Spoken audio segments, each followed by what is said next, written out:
This is the Black Powder Podcast, coming at you live and direct.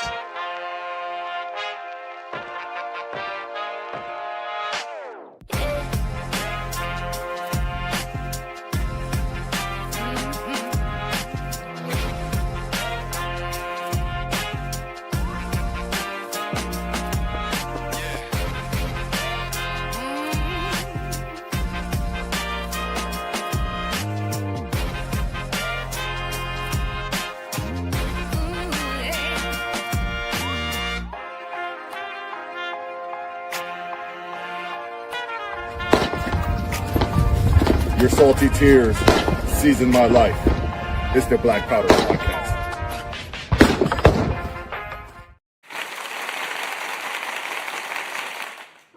What the hell? Eric just dipped out on it. Anyway, this is the Black Powder Podcast, the gold standard in Libertarian podcast. I am one of your hosts tonight, Marcus Matthews, the only real Libertarian. And as usual, I am joined by one of my best friends in the Liberty movement. I call him a brother.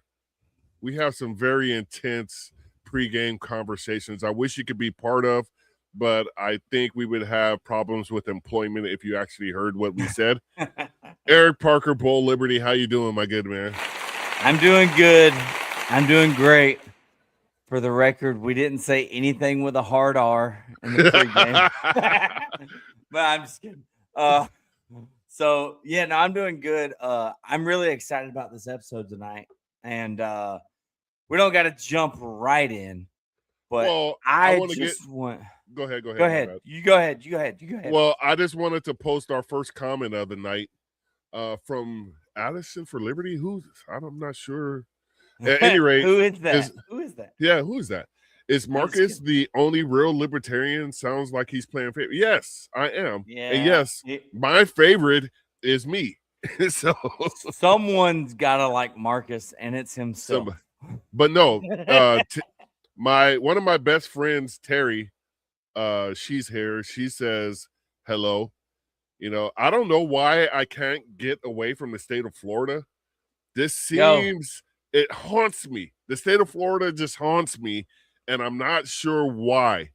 So, I don't know, Eric. As much as I didn't want to get away from the state of Florida, here I am in North Carolina. But that's kind of why I'm excited about this episode. So, a lot of you know, I ran for Jacksonville City Council in 2023 for At-Large 1.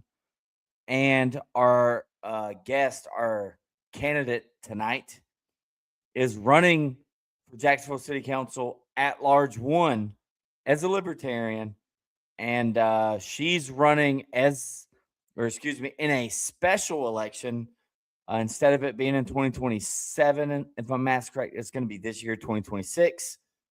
We're gonna talk about her campaign. Marcus, I'm not trying to steal your thunder, but if you want to bring her out from backstage, go ahead. You didn't even introduce her. What's Addison Patrick, and I want to know, is the Liberty your actual middle name, and will that be on the ballot? I really wanted to say, if I told you, I'd have to kill you, but do it. But my name will be on the ballot like this, along with the letters LPF in parentheses next to it. It is not my legal name. However, it is my stage name. Gotcha. Yeah. And anyone that follows her on social media, Marcus, once again, not trying to tell you what to do, but if you got some links to her websites, whatever, go ahead and put them up. I'm always ready. If you stay ready, you don't have to get ready. I'm assuming if you go to this link, you can find places to click on all of Addison's social media, and you'll see she's got Addison Liberty Patrick all over, everywhere you can find her. Correct me if I'm wrong, Addison. That's correct. All right. You're always right, Eric. I'm not always right. I'm sorry. I have to interject here. Don't ever say that again on this podcast, that Eric is always correct. That's a bold-faced fable. Well, it could be a Marcus misnomer. is always correct too. Can't two things be true at once? No, Not no. that one time we had a debate, but other than Flattery that, is not getting me anywhere. Okay, noted. Noted. we're I keeping it just- real. Yeah, We're no. keeping it real here. it is all All good. right. So I kind of gave you a little bit of an intro, but Addison, we always like to start the podcast off with kind of the same question. A chance for you to introduce yourself. 3-part question. What was your aha moment when you realized I'm a libertarian? When did you decide to join the Libertarian Party and why? And when and what made you decide to run for office in this election as a registered libertarian and why? Sure. So I decided that I was a libertarian when, number one, I didn't quite fit in with any of the other groups. And then also I was reading, got down a rabbit hole, just picture me with like a little tinfoil hat on, reading post-apocalyptic fiction. There was a book series that started with a book called 1 Second After, written by John Forstein. It's actually based in North Carolina, up in the Asheville area near Montreat College, if you've heard of that. And it was essentially, don't want to spoil it all, but EMP happened, pandemonium, how they survived, and how nobody's coming to rescue you. And so, then that spun off to reading more book series, one called Going Home by Angery, Angery, American, my friend in Russell County, Virginia, where I grew up. Hey, Free. Franklin Horton, he writes some series too. He actually writes full time now, like really, really good books. So I just started reading those things. I started getting involved in things regarding self-sustainability. If you know me now, you would probably raise your eyebrows. But believe it or not, before I injured my leg, I thought that I was going to be a homesteader. That was what I was supposed to be doing before I moved to Florida. Been to homesteading conferences, talk about raising chickens, keeping bees, like all of those things. So I would not need to work for anybody else. And so I would not need the government, like, for anything. So that's kind of a long-winded thing there. Let's see. When did I decide to join? I joined in 2018 after I met up with the Libertarian Party of Duval County. I was very excited to meet with them. There was a whopping, 6-8 people at that meeting. I think it was mostly men, if not all men, really aside from me. And after that meeting, I was kind of voluntold that I was going to be vice chair. So I got through in, feet to the fire. And then I was chair. And then I decided to run for office when I came back to Jacksonville last year and got involved in local government, started speaking at city council after seeing things that were really wrong, and decided that, as a regular person, that I want to show that a regular person can run for local office, that you don't have to be super wealthy. You don't have to have a fancy title. You don't have to be, an attorney, a doctor, like anything like that, because, I feel like I'm pretty much in touch with what the average person deals with. And I wanted to represent that. So here we are today. Awesome. Is it my Marcus, yep, it's your turn, Marcus. If you want to have it, you got it. What are the from a libertarian perspective, what are your main issues that you are trying to bring to the city of Jacksonville? Yeah. So I'm focusing on the things that are the most important things here in the city of Jacksonville. So we're talking about housing, affordability, number one, growth, development, whatever you want to call that there. And number three, public safety. And then on public safety, I'm focusing on making sure that they are transparent and that we're getting the records we're asking for. And I want to focus on fair treatment of people and things like that. Gotcha. Now, I sent the fellas, Tub couldn't make it tonight. He had a speaking engagement that he didn't speak at. But I sent them a photo today of a flock camera in the city where I live that I looked around. I was like, there are 3 flock cameras at this intersection. Yep. And then as I'm driving around the city, because I also work in the city, and I'm driving around, I'm like, these sons of bitches is everywhere. There was one that looked like it was pointing. Does Jacksonville have a program like that? And I don't even have to ask if you would support that, because I know that's a hard no. But does Jacksonville, when you say public safety, would you be?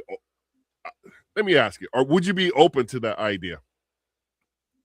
No, and we've got them out here, and people speak at city council about it, that everywhere they go, they see these cameras and they're being tracked, and they're, outwardly saying that they are supportive of people in other locales who are there, like, not here. I haven't seen it here, but there's like sheriff's deputies in other places in the state that are allegedly hanging up like bags and stuff like over the camera so they can't see anything. I think that's amazing. I don't like the license plate readers. I think all of that is, just government mass surveillance. It's an invasion of privacy. To me, that's like they're just coming in without a warrant. Yep. Yeah, to me, it's sickening. I don't understand why Americans are fine with this. And surprisingly, when I was thinking about it today, I was like, this is not a Democrat or a Republican issue as far as liberty goes, because Democrats and Republicans both agree on this. This is an American citizen of this republic issue, because we're allowing the government to track us and do Lord knows what with that data. And there is no accountability whatsoever for these people that are basically making sure we're where we're supposed to be. And that's what I think about it. So yeah, I'm very interested in city politics currently, just because of that. And my city is 43 square miles, and they just bought a helicopter, while LAPD just did a study saying helicopters aren't really making a difference, especially with drone technology readily available. The city's had drones for years, and they can provide the perspective any police officer needs and the communications during any type of emergencies. I hate the wasteful spending of cities, and that's why I think it's so important that politics stays at a local level and starts at a local level. So agreed. Go ahead, Addison. Sorry. I was just saying agreed. And you're talking about, helicopters. And funny enough, in Wichita, Kansas, shout out to my girls in Wichita. We were on a podcast together recently, and they're talking about how they have purchased in Wichita, Kansas, a robotic police dog. Oh, geez. Oh my God. So what are they doing with all of our data? They're training the machines to come for us. I Am Legend. Was that what it was? Was it I Am Legend that they? That was the zombie one. Or was it iRobot? iRobot. Yes. With Will Smith. iRobot. Yeah. I'm opting out. No, thank you. Can I say something to the robotic dog and robots? There are 50 Beowulf AR-15 uppers that are readily available. The magazines are standard 30-round magazines. They only hold 10 rounds of 50 Beowulf. America. How much is that upper, and where can I find it? And can we get them to be a sponsor? All I'm saying is America's mass fascination with the 5.56/223 are not going to be sufficient enough for robots, and you need to up your game. So that's my public service announcement for this week. What about a 12-gauge slug? You think that'll work? That'll work. That will work, because it's going to dump enough kinetic energy into that where you're going to have you got to get the electronics and zap them. Well, I mean, if we can find EMP guns, but I'm pretty sure they probably already have shielding. But if you're just using energy-based weapons, I think you should be okay. Anyway, we're going to move it along from this anarchist perspective. Back to public safety in the Jacksonville sense, and is so that people understand you're running for at large in Jacksonville. Is there a different feeling when you get into different areas about how well JSO is doing, or warrantless infringements on our rights, all of that, civil liberties when we're talking about public safety? Does that get brought up everywhere you're meeting people, or is it just in certain pockets? Most people who are bringing up JSO live in areas that have higher crime rates. And they also are not just bringing up policing in terms of they need to do better. They also don't like to feel like they're being surveilled either, like just being positioned outside to try to catch people doing stuff is I think how they also feel. So that's an interesting dichotomy to think of, like where is the fine line for people to feel like they are seeing enough of what they want to see to make them feel safe without being, watched. Gotcha. And Now- as far as Yeah. I was going to go get ahead, back bro. into, unless Marcus, if I'm pivoting away from public safety and crime, policing, that it's going to mess up your next statement. So No. wink if all right. No, go ahead. I was going to say your other major issue or top two was affordability, maybe specifically affordability with housing. Correct. Now, any organizations or anyone you're volunteer with, do you have a platform? Do you have some policies that you're hoping to implement once you're in office that could potentially help with housing affordability? Well, there's one thing that I want to bring up right now. If anybody's watching that's time sensitive, there is a grant from the state called SHIP, SHIP, and Jacksonville is sitting on millions of dollars from 2023 through, I believe, 2025 that needs to be allocated by the end of June. A portion of it needs to be allocated by the end of June, or otherwise the city's going to take it back. And it's supposed to be earmarked for affordable housing. So seeing, 20 something, pieces of quasi judicial legislation or whatever it was on the, 59-page agenda at the last city council meeting, I was like, what is going on here? This is weird. These are all like very similar. What is this? And it's that they weren't done with those. So I encouraged people to reach out to city council and get them to allocate that money ASAP. As far as specific policies, I've been trying to get together with a group of people. We are across party lines trying to have everybody a little bit represented, older, younger, various races, various political parties to come together and talk about what we think would be good solutions for housing are. So that's kind of what I want to get into, because everybody lives in different areas.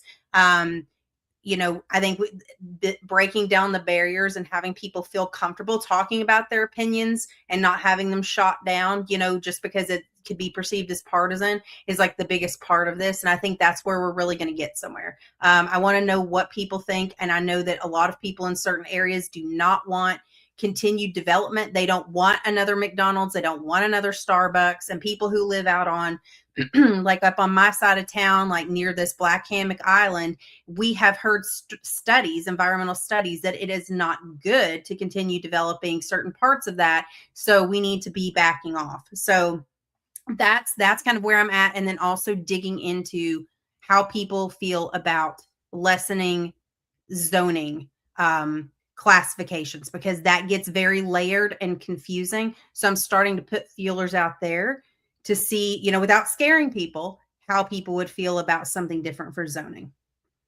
All right. So I got a comment that I would like you to respond to, and then I have a question for you. So we'll go with the comment first from our good friend D. Duval establishment GOP still remembers the conservatives who supported Eric Parker, who set a record for third. You know what? I should have read that comment a little bit more, because I don't like giving Eric credit for anything, because then he thinks he's the big guy, wants to throw it in my face. That, Look, I never ran. Blah, for the blah, record, blah. Tubb is the first one that usually brings up you never ran, but I just confirm his analysis. But go ahead. Sorry. Yeah. So do you want to, we spoke a little bit about this in a pregame.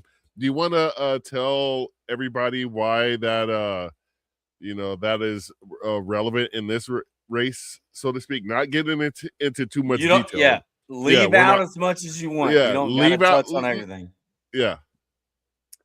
So the first really big town hall event that I went to was to discuss illegal redlining, policies from before and how we navigate those things through a neighborhood bill of rights. So a lot of people attended that meeting.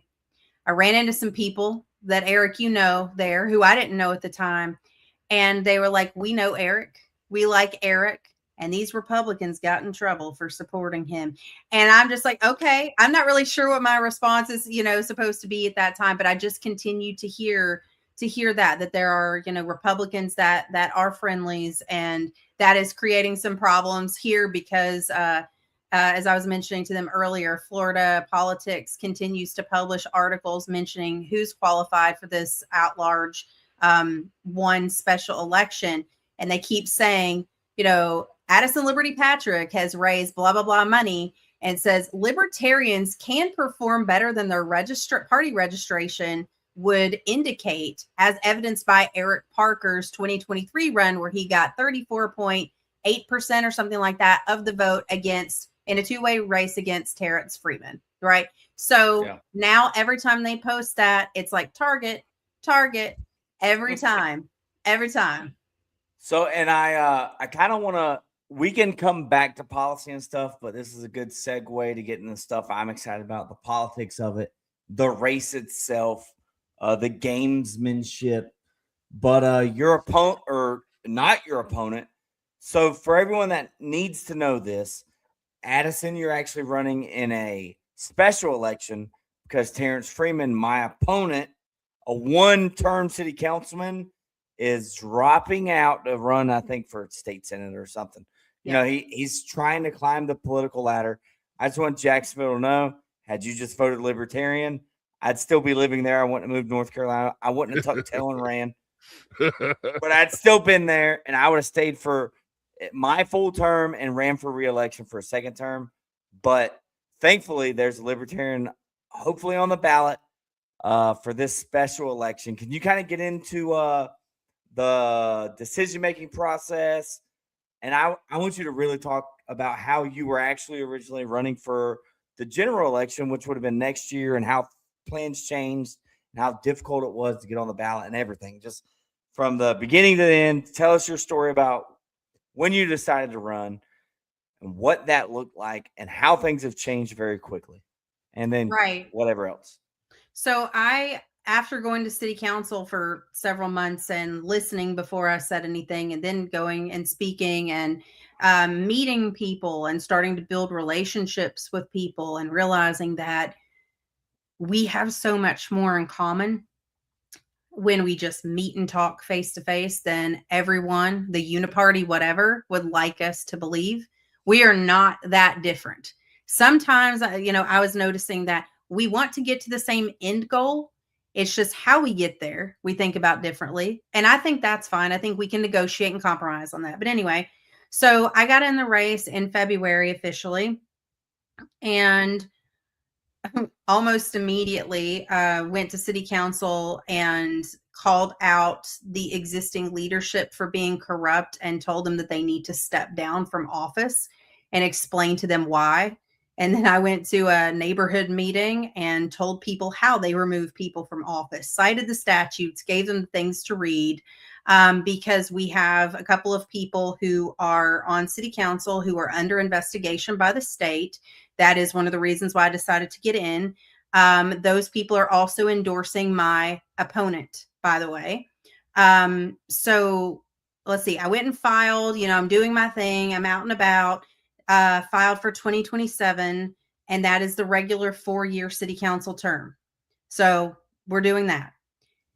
Then catch wind that, Terrence is going to resign to run, for state office. So I was notified officially like 2 weeks, I believe, before the qualifying deadline that I needed to have all of my stuff done.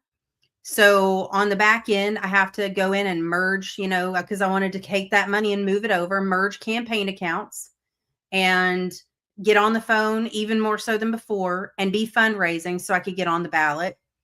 Then I go to the office to qualify and I filmed the whole thing. It's extremely confusing. The staff is great. They pretty much know what they're doing for the most part, but my special election and our specific Libertarian Party predicament when it comes to party assessment fees, like that threw them off. There's one page I signed, that says something about it being partisan race. One page I signed that says something about it not, just paperwork after paperwork.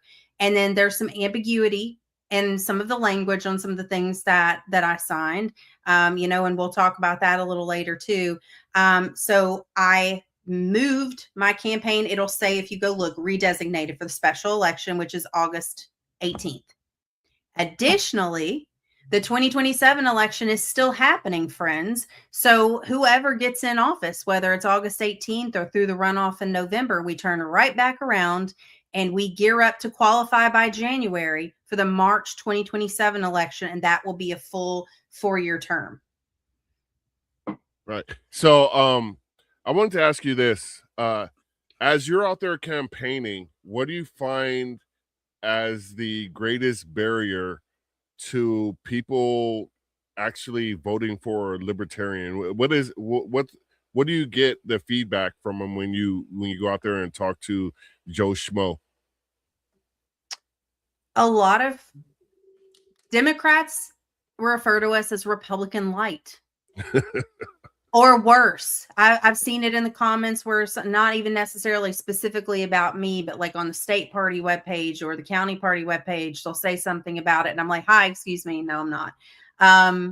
So, I number one, I'm constantly trying to define and educate what a libertarian actually is before I can even, and I think Ted would probably agree with me too, before you can even really start talking to people about what you want to do. So it's that education piece. It's setting myself apart. I'm the only woman right now in the state of Florida running for Libertarian office. And of course, the only one in Duval County. So I have used that, too, as a springboard to, get in front of people and say, hey, like I have a woman's perspective and I'm a Libertarian. I know that all the other Libertarians you meet here are men, no offense to any men, but I think differently. I'm a woman. I think differently than a man. So hear from me.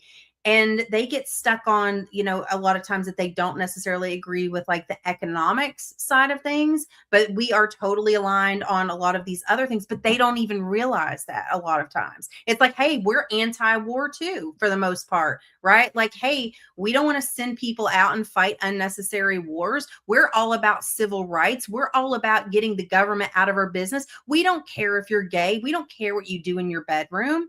And those are the things that I have to communicate to people. On the Republican side, I think it kind of, I kind of spooked a few people that were, in Eric's camp in the beginning, because I came right out the gate and did an anti-ICE protest. And people did not like that because they're like, whoa, hold up, what is happening here?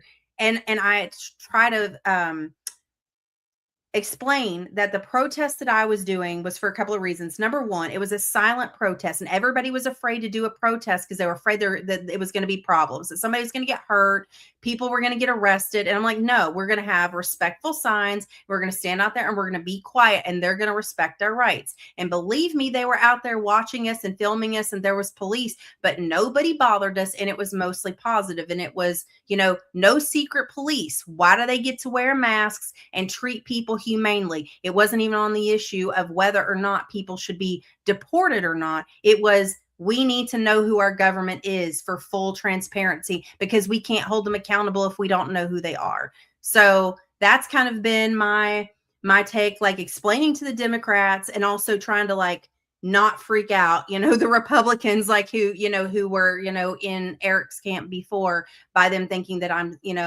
potentially something other than what I'm not, right? By defining it by one thing. I'm like, well, I already did that protest. I got to own up to it. And it, that is what it is. Like, this is who I am, like it or not. And I said, I'm going to be in your corner though, when we're talking about gun rights. So I'm here doing this, but I'm also fighting for our gun rights. So it's all your rights all the time, not some of them when it's convenient. Well, I'm going to give you a little campaign tidbit here. And I'll tell you, if you're a true Southerner and you're okay with federal troops coming into your city by any metric that you could think of, you need to have your Southerner card revoked because your ancestors are pissed at you right now. So I'm going to move on. We got a comment here from the great Lars Mapstead, and I want to make sure everybody reads this one. Shout out to Lars. He's coming on next week. Marcus is the only actual libertarian, so just refer them all to him and said you can do that because I have Marcus's phone number. Okay, like yeah. This is his cell. Yeah, Yeah. and I will have some choice words for you. So just go ahead if you ever have a question about libertarianism. Yeah, please feel free to reach out to me. So with that being said, yeah, I was just gonna say, Marcus, if you don't mind putting up Addison's link to her page, maybe we could try and raise some dollars. Hey, Lars, this is for you. Whoever, and Addison's gonna have to confirm it. Whoever contributes the most because of this podcast to Addison's campaign tonight on the podcast, I'm gonna send them. Not this one because Marcus thought it's kind of gross. You wore it earlier in backstage. I have an extra hat. Just like this one, a throwback, a retro hat. I'm going to send to whoever contributes the most to Addison's campaign right now at this link. We'll have to have Addison confirm whoever it is and share their address if they're okay with it. Put in the comments here. Yeah. Whenever Are you there any contribute, more of those? I should wear that to city council next time. I'll send you one. How about that? Yeah. That would be talk awesome. And offline. please That'd take a be picture epic. so we can post it. Yeah. Yeah. I already have a big head, so thanks, D. So it's adjustable. I got a big head. It's Velcro in the back. It's fine. Yeah. So yeah, but whoever wants to give the most to Addison's campaign, put your dollar amount in the comments so that way the next person knows they got to outbid you for the hat. All right. With that being said, Marcus, if you want to take the reins for the next question, go ahead. no, you can go ahead with yours because All right. I really miss Tub because he's in a mix with all of this stuff. And, I want to send an unshout out to him for not being available tonight. You kind of made me mad. And, I'm shaking my fist in mild anger at you, Tub. Shaking a fist. Old man shakes fist at sky. Anyways. I got to say hi to him, and that was about it. I'm bummed that he's not here. Yeah. We had a really good conversation on Monday at our affiliate meeting. Tub's That's awesome good. guy. I don't like saying that in public either. Yeah. Let's talk about the race. Let's talk about the campaign. Let's talk about what do you think the threshold here is? First off, I haven't been paying too much attention, but how many candidates have qualified so far? Has qualification expired? 3 candidates. All right. You got you.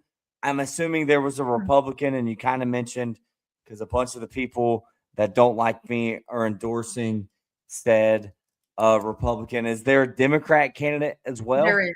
Mm-hmm. Okay, and so this time she got in. She got in the special election. She was not filed for the general. She was actually filed to run for another district in Jacksonville. I think it was District 12 on the west side. Gotcha. So she jumped in. I met her actually at the supervisor of elections, introduced myself, said congratulations, and shook her hand. She seems nice. Had you ever met her before, or the other candidate, the Republican candidate before? The Democratic candidate, I had not. I actually have met the Republican candidate a couple of times. It's actually a funny story. Okay, I don't know if you want to tell the funny story. Well, I can. Yeah. So the supervisor of elections had this great information session for candidates. And before I was just, fully decided that I was going to run, I attended this information session. Of course, I sit front and center, right? So I can see the screen. I'm ready to take notes. And then this lady sits down beside me. I didn't know who she was. And then it came out like who she was. And it was my opponent. But I had asked her a question about ICE and how ICE actually works in the jail. And then I made some comment about how I was confused why Jacksonville would ask for an additional layer of federal protection. And that made me think about whether or not our police were competent, because we needed to ask for an extra layer of protection. But I said, would you be willing to come talk to Libertarians? Because I'm sure they would love to hear about this. And she gave me her card. And then, of course, I decided to run in that race. So did not follow up to ask her to come speak with us. But then I saw her at a community event where she spoke. And that was then I saw her tonight at the event where we spoke together. Gotcha. Awesome. Cool. Sounds like it's getting really competitive. Have you looked into how well voters turn out for special elections?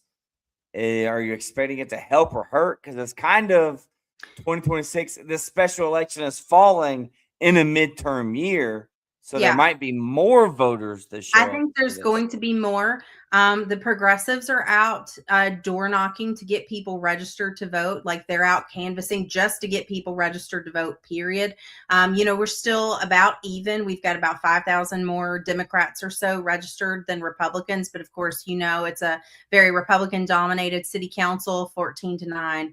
I expect, because of this race and everything else, like the controversy, everything is so partisan right now. I expect that there would be more people than usual turning out. People are turning out to these town hall events where, city hall, city council is getting more busier, more packed as the weeks go on. So people are starting to tune in. So yeah, I do expect there to be more of a turnout. And, just for my curiosity, are you still showing up to city council meetings on a regular basis? And when you do, are you just there to listen?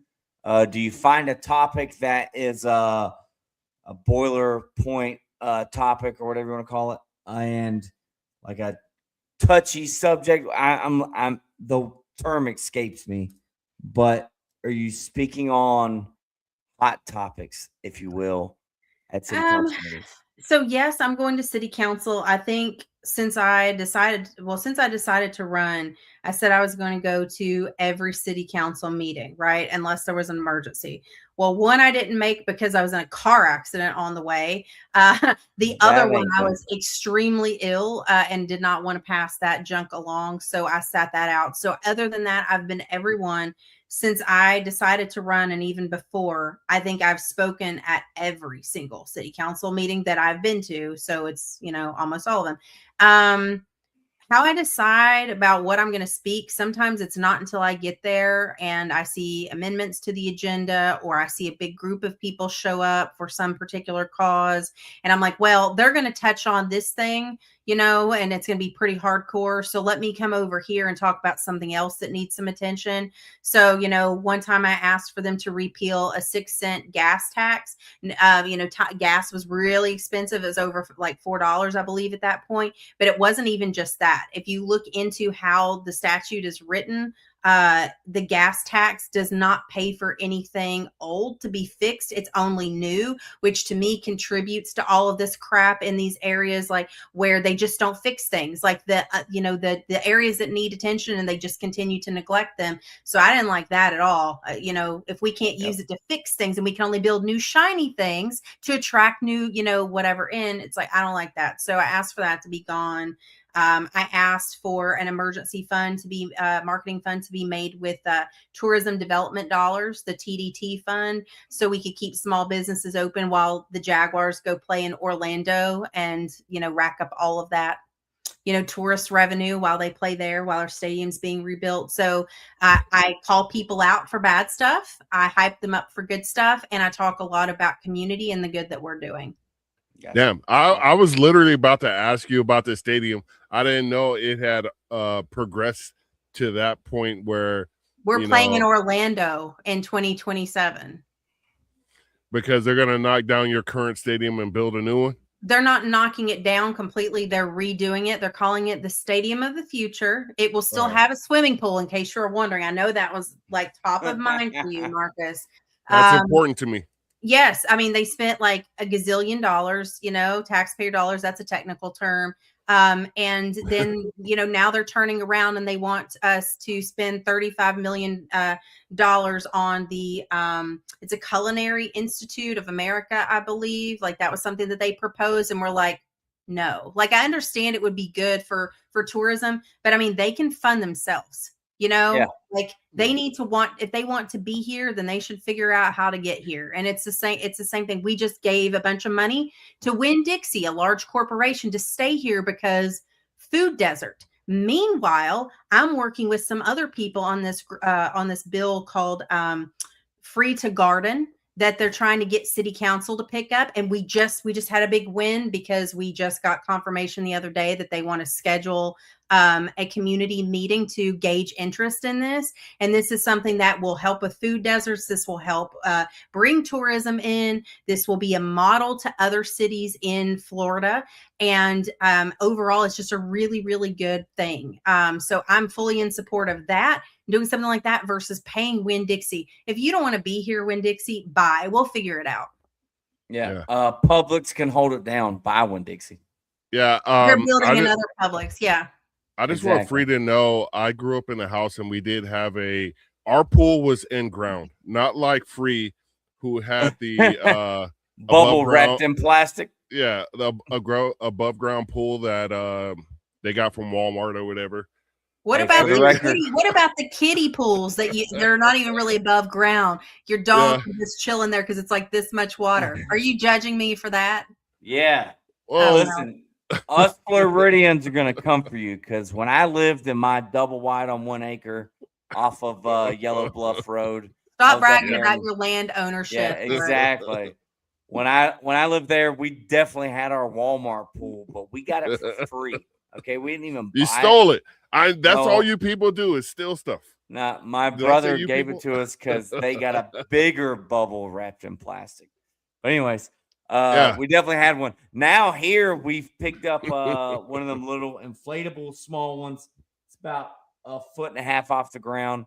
My daughter didn't really enjoy it. It was really cold water.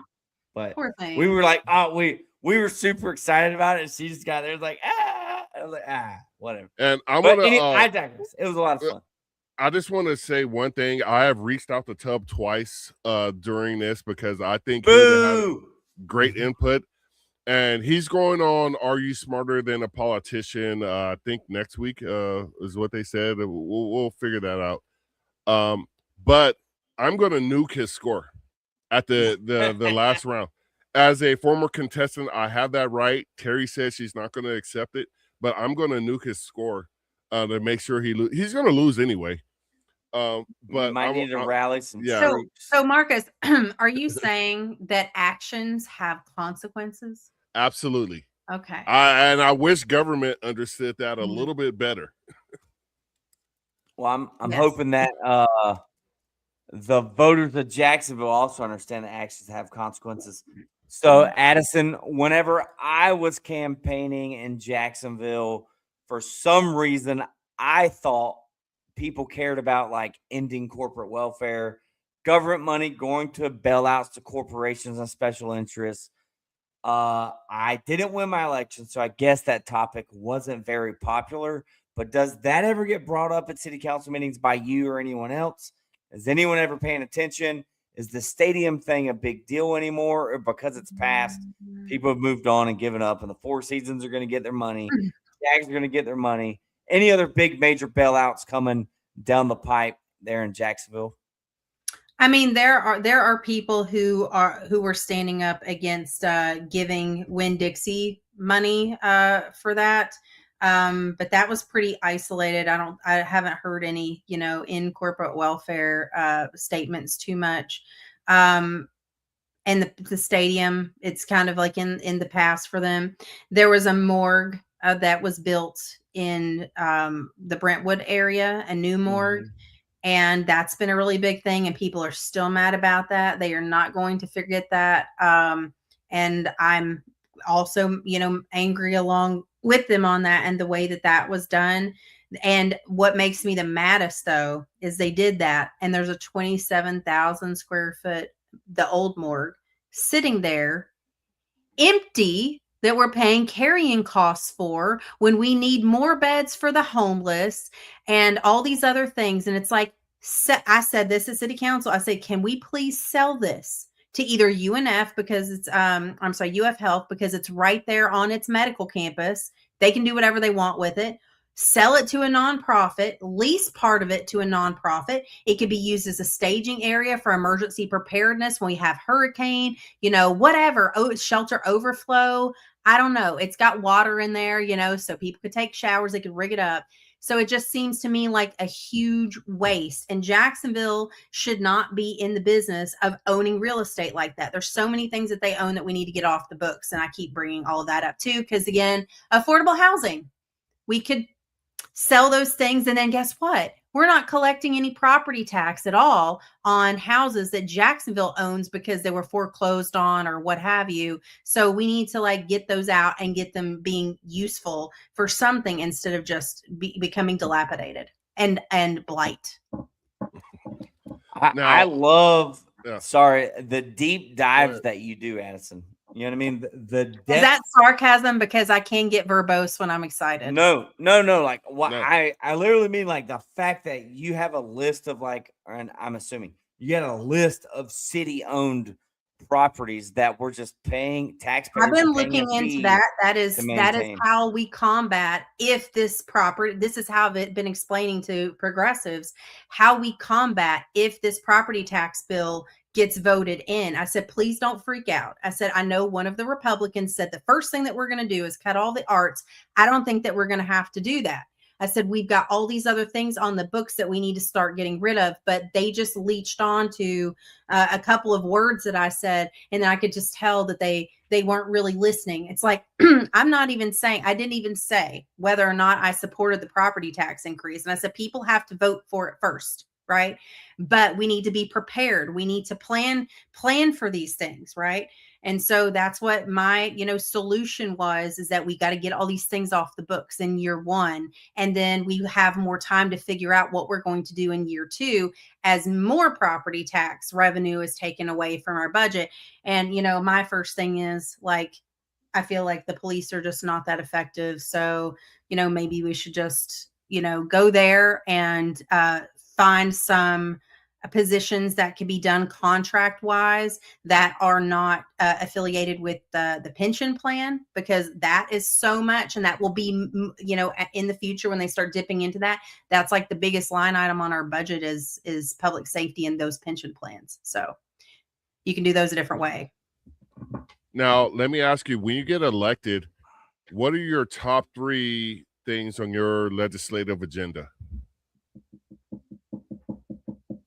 That's a good question, because I feel like I've just been focusing so much on, the housing, the development and the public safety and trying to get public records requests and look through data that I think I will know when I get a little bit closer to that, because I want to have a structured plan on these are that's the properties, right? That's one thing that's really big on me is to get rid of these properties. Well, I guess I lied. Right. Because I guess I do have a plan. The homelessness piece of it, I have a plan for that. And to me, that is a private charity thing. And I was talking to some people who have done some work with the homeless, and we just need somebody to buy a structure or rent a structure. And we have a whole thing planned. They can check messages there. They can do a load of laundry there. They make appointments to do that. They can get some clothes. They can check their snail mail if they need to, because, everybody needs a physical address. And when you're homeless, that's a huge barrier. They can meet with, representatives of certain services or whatever there. So I would love to have a brick and mortar, just like this example that I saw in Washington, D.C. that they do. And they actually do that for the sex worker and addict community as a harm reduction mechanism. They provide fentanyl testing strips and clean needles, ways to dispose of sharps, things like that. And I'm not suggesting that we take it that far initially. I'm just saying this is a way to get people some basics and give them some dignity back, while they're hopefully getting their life together and can go search for work, just to make it a little bit easier for them, funded by private dollars. It can be done. Yep. Mm. There's enough Eric? churches, nonprofits in the community that they could all get involved, do a way better job than the Claire White Mission does, but they do a important role there. But I'd like to see it decentralized, and I'd also like to see taxpayer funding quick going to nonprofits that city council members are associated with. So whenever I was running, there were like 14 of the how many ever people at the time were in office were on the boards of nonprofits receiving taxpayer money. And all they would do is they would recuse themselves from the vote. And it was a lame duck round robin. Each one of them would vote for each other's nonprofit, and they would all get their taxpayer funded checks to their respective nonprofits. Is that still a problem happening in Jacksonville City Council? Well, considering it's mostly like the same people. I mean, when I was doing my research, it appeared that there were people who were on other city council members' boards, or that they worked for the other city council members' organization. So that adds a whole additional layer of scrutiny to things. Again, considering we've got 2 people under investigation, and then there's all of this stuff. It's just very, very much, and it goes very deep, I believe. And the issue that I'm having right now with people coming after me, it's because I'm getting close. Yep. I'm getting too close, and this cuts off their power.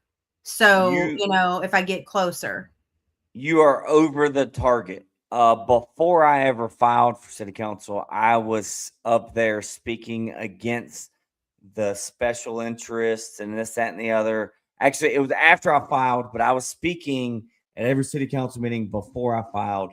Mm-hmm. And my sitting city councilman at the time, Alfredo, he reached out to me, and he actually was like, called me when I filed. He was like, just so you know, a lot of people there, not me, but a lot of people feel like you're stepping on their toes.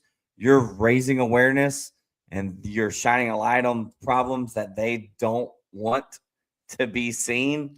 And he wasn't trying to intimidate me and tell me I shouldn't run.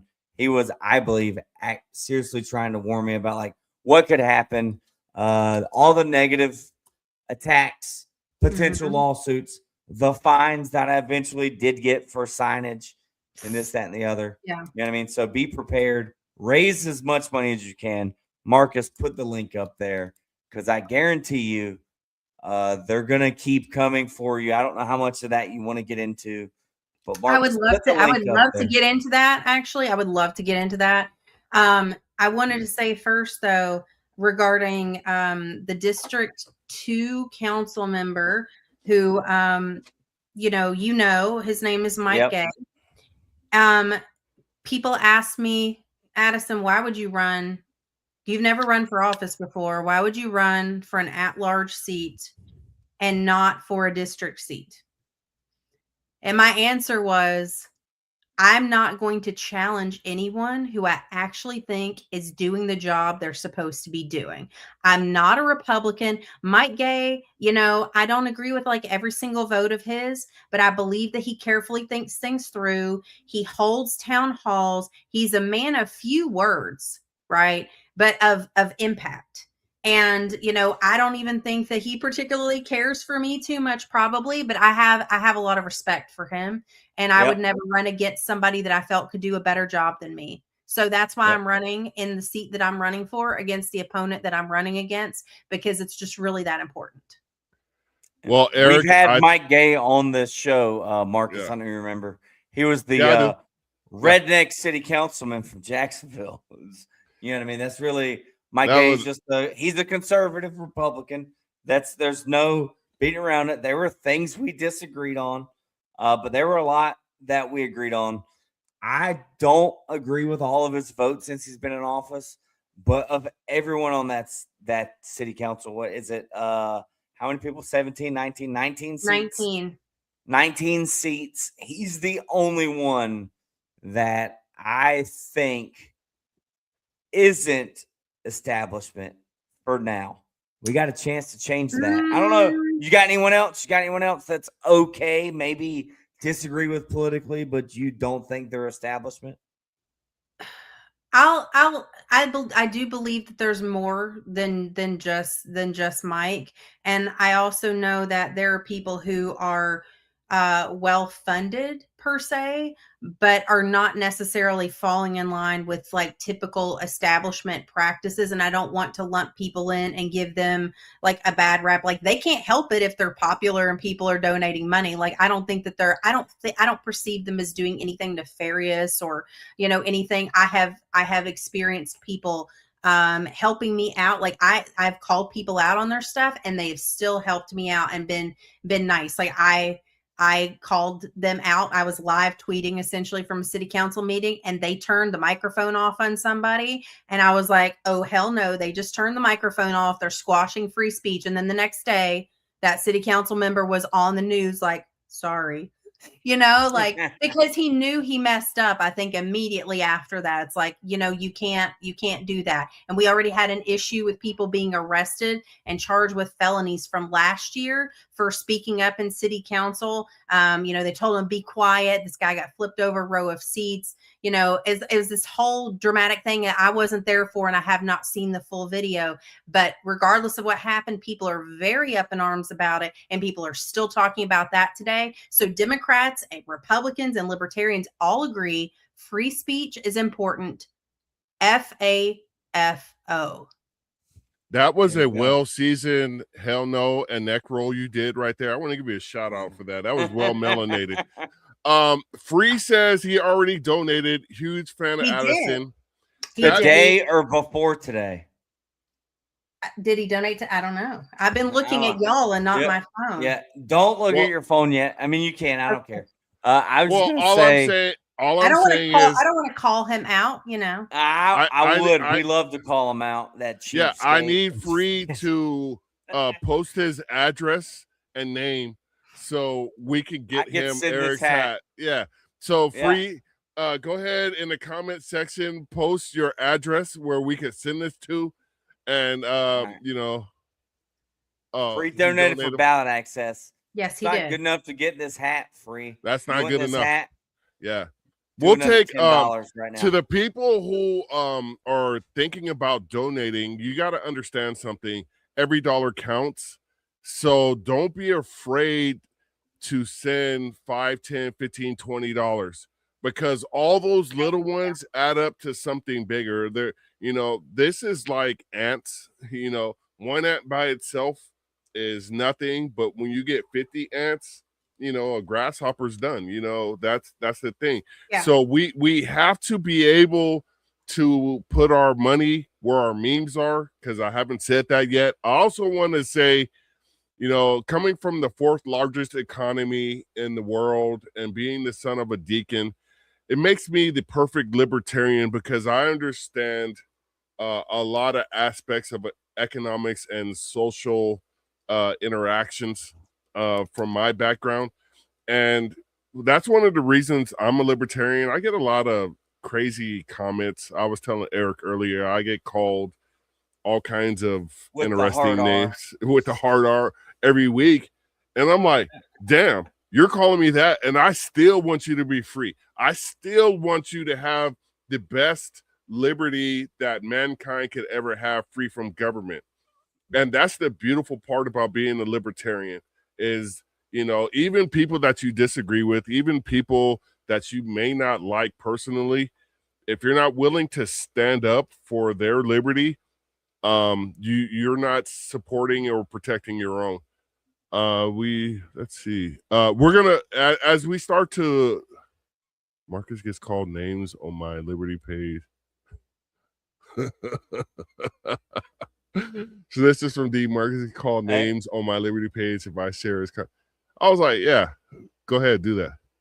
D did have another question, wondering if you got the PayPal figured out. We don't got to put the comment up there, but I think she no, not yet. I think I'm going to try that with my account EIN because PayPal and I had an issue years ago and they didn't pay out something. And so I told her I wasn't going to use them unless I could do it through the EIN. I don't know if it would go through, but I'm going to try. Marcus, put that one up from free that you just had up there. The fourth largest economy. I can't read it. It's all blurred out. There you go. What's this? Fourth largest economy in third place on our smarter than the politician. What's that all about, Marcus? I have no idea what he's talking about. Free babbles on about it. He's probably been drinking again. Free. I just want you to know I'm proud to have helped him get that third place because I did not get. And would you please tell everybody what I called you and Tub in our group chat? Traitors. That's at any rate. So Addison, as we start to wrap this up, I'm gonna let Eric do his closing question / comment thing, and then I'll do mine, and then we're going to ask you where the people can reach out to you, help you, social medias, and all that good stuff. So, Eric, go ahead. Well, Addison, I just wanted to give you, is there any topic that we should have asked you about that we didn't? That's a great question, Eric. I'm glad you asked that. So, for everybody who's listening and watching, listening after the fact, the Republican Executive Committee of Duval County has filed a lawsuit against me. They are suing me to get me off the ballot. Now, while I can't go into everything just yet because of ongoing litigation, I will say that we do anticipate that we will emerge victorious on this.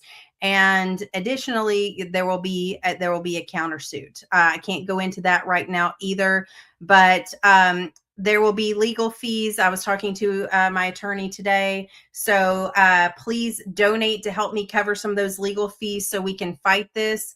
I'll also say, like, we do believe that there is a constitutionality thing to question here, and I'm not backing down on that. It's too hard for third parties to come to play, in all of these politics. And, if there's an opportunity, if it seems like it's falling on my shoulders here to handle this, and I'm going to handle it I'm going to take it as far as I can take it financially, et cetera, et cetera. So I'm really excited, nervous, all of these things to move forward with this, but it is necessary. I had a feeling that something like this was going to happen because I was warned. There's so many key players here. I just want to say too, I'm not mad at all Republicans. I have Republicans who are helping me. This is not about Republicans. This is about the establishment here in this case. And this is about people who are really just trying to hold on to grab all the power that they possibly can. For reference, my opponent has raised over $80,000 and has 10 city council endorsements and endorsement from the sheriff. She's 35 years retired from law enforcement, which some people say, if you've been in the government that long, you have no business being a public servant. Some people say that. And, I have been out here, I've raised about $3,000 ish or what have you. I was able to get qualified for the ballot, and I'm out here doing a lot of these things independently. I'm my own campaign treasurer, I'm boots on the ground. Eric knows, you're essentially running your own operation for the most part, and it's a lot of hard work. And nobody said that it would be easy. And I know that, and I'm taking it on, but I'm just saying, like Marcus said, $5, $10, all those things, do help and are much appreciated. So if you can donate, share these things. I'll be making more official announcements in the coming days as well.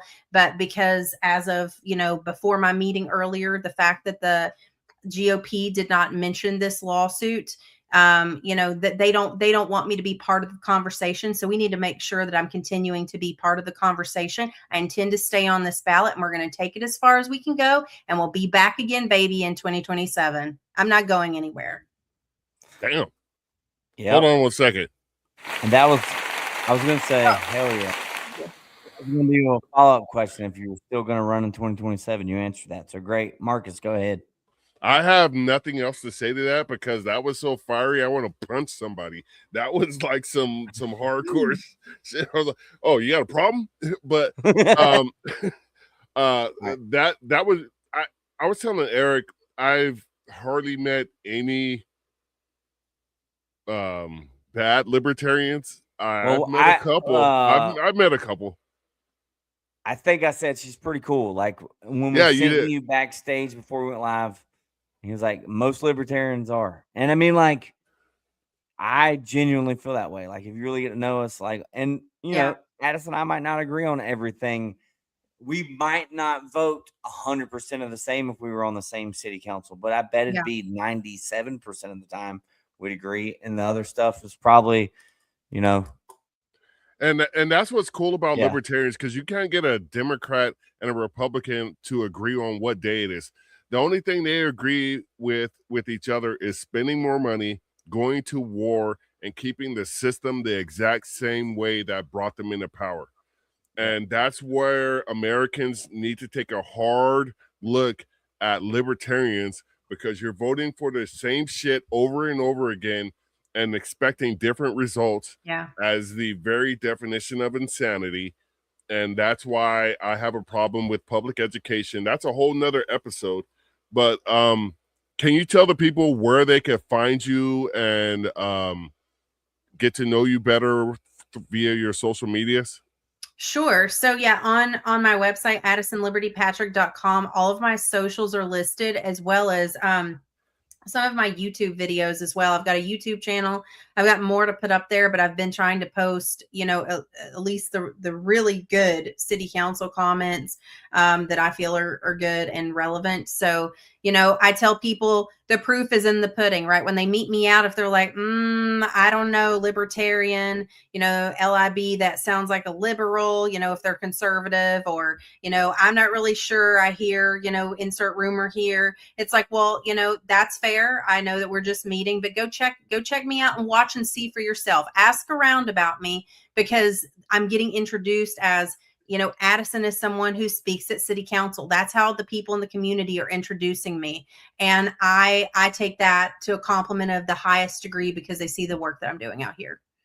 I really appreciate that, because one of the things I've always felt about libertarians is we're letting other people define us. And when you go out there and you make yourself known, you're defining yourself. And that's what I just got distracted, because I'm kind of pissed off. We got a comment here.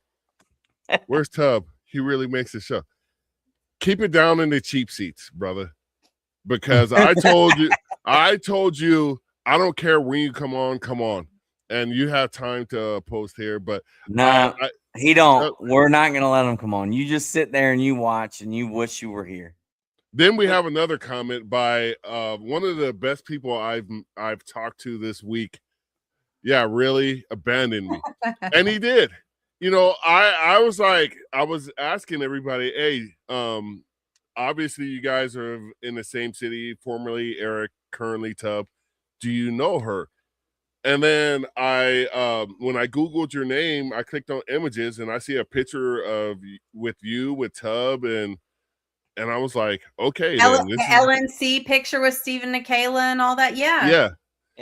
So I was all excited about this episode, and you know, what did we get from Tub today? Disappointment. And I'm not saying that's outside of the normal Tub. You know, that's why I like Ryan Woodcraft more than Tub, because when Ryan says he's going to come on, you know, I'll say this.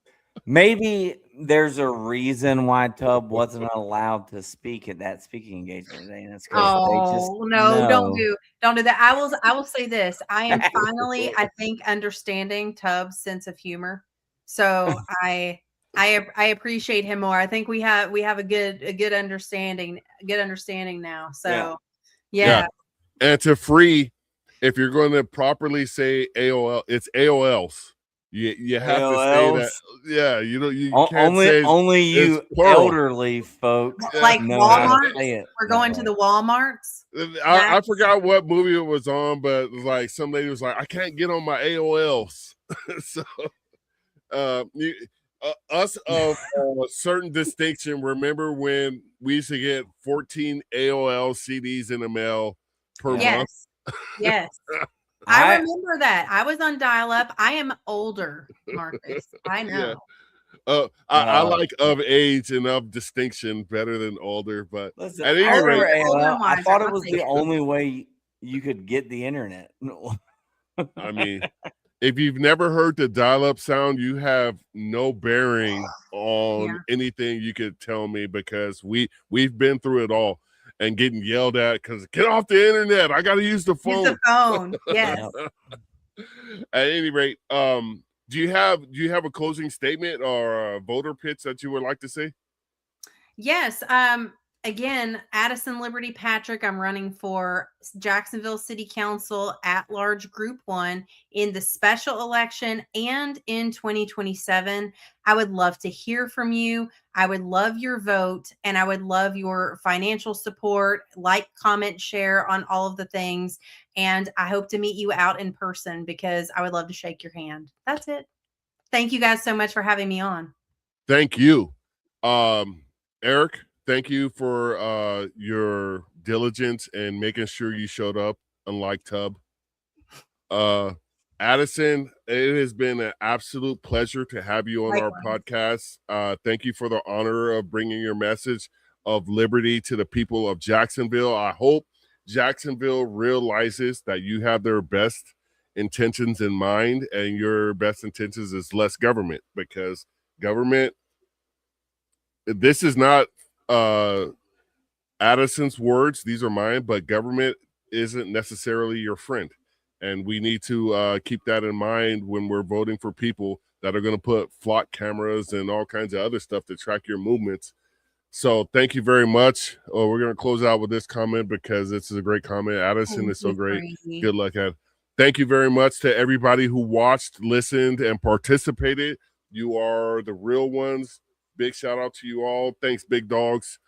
This has been the Black Powder Podcast. I'm Marcus Matthews, the only real libertarian. My guy, Eric Parker, Bold Liberty. Please go to Addison's website. One last time, I'm going to post that. And, oh man, having some technical difficulties. Please go to AddisonLibertyPatrick.com. There's a prominent donate button. Click it and give what you can, because every little donation counts. With that being said, this has been a Black Powder Podcast. Addison, do you know our going away slogan by any chance? No. With that being said, as we always end this podcast, live free or die.